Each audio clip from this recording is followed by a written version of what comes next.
BJP ഭരിക്കുന്ന കർണാടക, RSSന് വ്യക്തമായ സ്വാധീനമുള്ള കർണാടക, മുക്കിലും മൂലയിലും BJPയുടെ ഓഫീസുകളും RSSന്റെ ശാഖകളും തുറന്ന് പ്രവർത്തിക്കുന്ന കർണാടക, വ്യക്തമായ സ്വാധീനവും അധികാരവുമുള്ള കർണാടക. എന്നിട്ട് പോലും സേവന രംഗത്ത് ഒന്ന് തിളങ്ങാൻ പോലും ഇവർക്ക് സാധിക്കുന്നില്ല എങ്കിൽ പൊതുജനങ്ങളെ, മതേതരത്വ വിശ്വാസികളെ, നല്ലവരായ ഹൈന്ദവരെ നിങ്ങൾ ചിന്തിക്കുക, ഇവർ വെറും അധികാരമോഹികളാണ് എന്ന്. കർണാടകയിൽ നിന്നാണ് ആ ഞെട്ടിപ്പിക്കുന്ന ദൃശ്യം നമ്മളിലെത്തിയത്. അതായത് ഒരു മൃതശരീരത്തോട് ആദരവ് പുലർത്താതെ കുഴിയിലേക്ക് ഇങ്ങനെ വലിച്ചെറിയുന്ന ഒരു ദൃശ്യം. കർണാടകയിലെ കോൺഗ്രസിന്റെ അധ്യക്ഷൻ DK ശിവകുമാർ ആ ദൃശ്യം നവമാധ്യമങ്ങളിൽ പങ്കുവച്ചു. അതിനുശേഷമാണ് ഒരു കൂട്ടരെ കുറിച്ച് അവിടെയുള്ള മാധ്യമങ്ങളും അധികാരികളും പ്രതിപക്ഷങ്ങളും എല്ലാ രാഷ്ട്രീയ പാർട്ടികളും തിരിച്ചറിയുന്നത്. അതെ, പോപ്പുലർ ഫ്രണ്ടുകാരെ കുറിച്ചാണ്.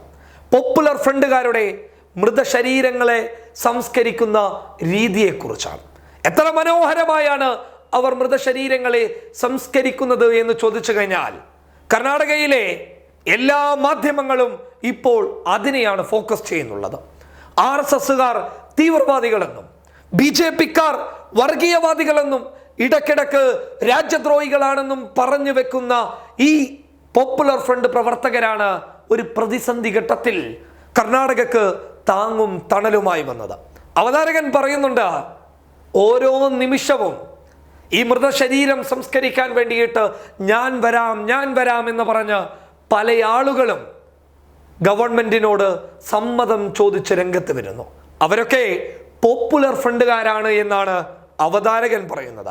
കാവർക്കരിപ്പൊടിയല്ല, കർണാടകയിലെ ഒരു മാധ്യമമാണ് ഇത് വിളിച്ചു പറയുന്നത്.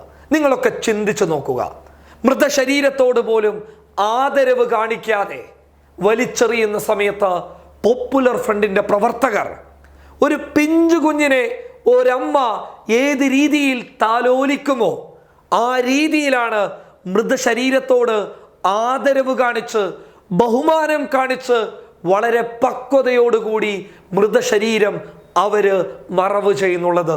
ഇത് കാവർക്കരിപ്പൊടി പറയുമ്പോൾ ചിലപ്പോൾ നിങ്ങൾ വിചാരിച്ചേക്കാം, കാവർക്കരിപ്പൊടി പോപ്പുലർ ഫ്രണ്ടുകാരനാണോ എന്ന്, കാവർക്കരിപ്പൊടി SDPI കാരനാണോ എന്ന്. അല്ല, അങ്ങനെയൊരു രാഷ്ട്രീയം കാവർക്കരിപ്പൊടിക്കില്ല. പോപ്പുലർ ഫ്രണ്ട് എന്നല്ല, SDPI എന്നല്ല, ഒരു രാഷ്ട്രീയ പാർട്ടിയോടും വ്യക്തമായ ബന്ധം ഞാൻ പുലർത്തുന്നുമില്ല. അതായത് കൃത്യമായി പറഞ്ഞു കഴിഞ്ഞാൽ നന്മ കാണുന്നത് എടുത്തു കാണിക്കാൻ മുന്നോട്ട് വരിക തന്നെ ചെയ്യും. കർണാടകയിലെ മാധ്യമങ്ങൾ തുറന്നടിച്ച് പറയുന്നുണ്ട്, പോപ്പുലർ ഫ്രണ്ടുകാരെ കാണിച്ചിട്ടാണ് പറയുന്നത്, ഇതാണ് രാജ്യസ്നേഹം, ഇതാണ് രാജ്യസേവനം, ഇതാണ് മാതൃക എന്നാണ് കർണാടകയിലെ മാധ്യമങ്ങൾ പോപ്പുലർ ഫ്രണ്ടുകാരുടെ പ്രവർത്തനങ്ങൾ കാണിച്ചു കൊടുത്ത് പറയുന്നത്. നിങ്ങളൊന്ന് നോക്കുക, BJP ഭരിക്കുന്ന സംസ്ഥാനമാണ്.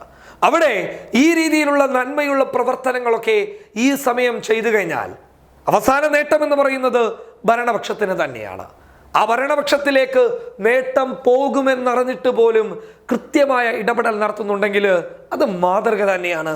അത് വിളിച്ചു പറയാൻ കാണിച്ച ഈ മാധ്യമത്തിന്റെ ചങ്കൂറ്റത്തെയും ഞാൻ അഭിനന്ദിക്കുന്നു. കാരണം ഇതുപോലെയുള്ള നല്ല നിരീക്ഷണമുള്ള മാധ്യമങ്ങൾ ഇനിയും കടന്നു വരട്ടെ. News desk public Kerala.